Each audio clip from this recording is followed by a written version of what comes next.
Hello everyone, this is Sharnare podcasting from Bethel Torah, India under the guidance of Overjit sir. Genesis 2nd chapter 18th verse లో ashamed Adam గారికి పార్ట్నర్ని చేయాలని అనుకున్నారు. ఈ వర్డ్ని హీబ్రూలో ఎజర్ కెనెగ్దో అని use చేశారు. ఎజర్ అంటే హెల్ప్, కెనెగ్దో అంటే ఆపోజిట్ లేదా అగెయిన్స్ట్ అని అర్థం. ఈ టూ వర్డ్స్ కూడా డిఫరెంట్ మీనింగ్ ఇస్తున్నాయి. ఒకటి హెల్ప్ అని, ఇంకోటి ఆపోజిట్ ఆర్ అగెయిన్స్ట్ అని. సో ఎలాంటి ఒక పార్ట్నర్ని అషేమ్ ఆదాం గారికి ఇవ్వాలి అని అనుకున్నారు? ఈ వర్డ్ యొక్క మీనింగ్ ఏంటి?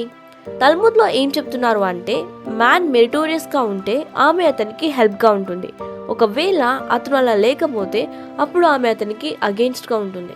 డీపర్ సెన్స్లో చూస్తే, for example mirror never lies to you. అద్దం అందాన్ని ఇంకా పెంచడానికి యూజ్ అవుతుంది. అదే సెన్స్లో ఏదైనా లోపం ఉంటే కరెక్ట్ చేసుకోవడానికి ఛాన్స్. అలాగే వైఫ్ కూడా అని సేల్స్ చెప్తున్నారు. మెరిట్స్ని ఇంప్రూవ్ చేసుకోవడానికి హెల్ప్ చేస్తుంది, ఫ్లాస్ని కరెక్ట్ చేసుకోవడానికి ఛాన్స్ ఇస్తుంది.